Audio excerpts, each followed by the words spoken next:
നമസ്കാരം സുഹൃത്തുക്കളെ. നമ്മുടെ അടുക്കളയില് രാവിലെ തൊട്ട് വൈകുന്നേരം വരെ ഈ വിസിലടിച്ച് പാട്ടും പാടിയിരിക്കുന്ന ഈ സാധനം ഉണ്ടല്ലോ, ഈ പ്രഷർ കുക്കർ. ഇത് വെറുതെ അങ്ങനെ ഉണ്ടായതല്ല കേട്ടോ. ഇതിന്റെ പിന്നിലൊരു ഒന്നൊന്നര കഥയുണ്ട്. നമ്മുടെ ഈ കടലക്കറിയും ഇറച്ചിക്കറിയും ഒക്കെ 10 മിനിറ്റിൽ വേവിക്കുന്ന ഈ കച്ചിയെ ആദ്യമായിട്ട് ഉണ്ടാക്കിയത് ഒരു വെള്ളക്കാരനാണ്. പേര് ഡെനിസ് പാപ്പിൻ. സംഭവം നടന്നത് ഇന്നോ ഇന്നലെയൊന്നുമല്ല, ഏകദേശം 1679, അതായത് ഒരു 350 കൊല്ലം മുന്നേ. ഈ പാപ്പിൻ ചേട്ടൻ ഒരു ഫ്രഞ്ചുകാരനായിരുന്നു. പുള്ളിക്കാരൻ ആവിയുടെ ശക്തിയെ കുറിച്ച് പഠിച്ചുകൊണ്ടിരുന്ന സമയത്താണ് ഒരു ബുദ്ധി ഉദിച്ചത്. എന്തായാലും വെള്ളം തപ്പിയല്ലേ, അതൊരു പാത്രത്തിലിട്ട് അങ്ങോട്ട് അടച്ചു വെച്ചാലോ. പുള്ളി ഒരു ഇരുമ്പ് പാത്രം ഉണ്ടാക്കി അതിനെ മൂടി അങ്ങോട്ട് സീൽ ചെയ്തു.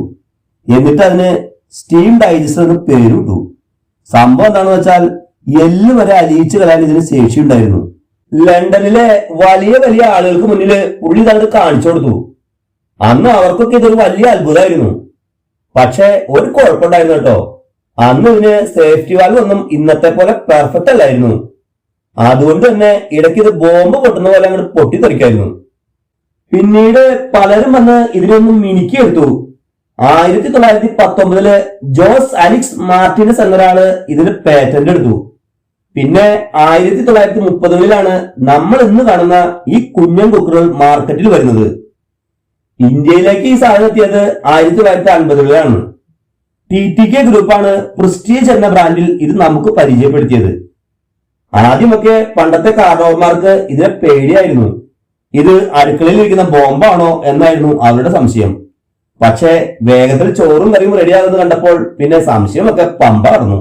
അപ്പൊ സുഹൃത്തുക്കളെ, ഇന്നത്തെ കാലത്ത് പ്രഷർ കുക്കർ ഇല്ലാത്ത ഒരു വീട് പോലും ഉണ്ടാവില്ല. ആ ഡെനിസ് പാപ്പിൻ അന്ന് അത് കണ്ടുപിടിച്ചില്ലായിരുന്നെങ്കിൽ ഇന്ന് നമ്മൾ വിറകടുപ്പിന് മുന്നിൽ ഇരുന്ന് കണ്ണു കലങ്ങിയനെ. അപ്പൊ എങ്ങനെയുണ്ട് കുക്കറിന്റെ കഥ? ഇഷ്ടപ്പെട്ടെങ്കിൽ അങ്ങനെ ലൈക്ക് അടിച്ചേക്കണേ. പിന്നെ നമ്മുടെ ചാനൽ സബ്സ്ക്രൈബ് ചെയ്യാനും കമന്റ് ചെയ്യാനും ഷെയർ ചെയ്യാനും മറക്കണ്ട കേട്ടോ. അടുത്തൊരു കിടിലൻ കഥയായിട്ട് നമുക്ക് പിന്നെ കാണാം. അപ്പൊ ശരി എന്നാ.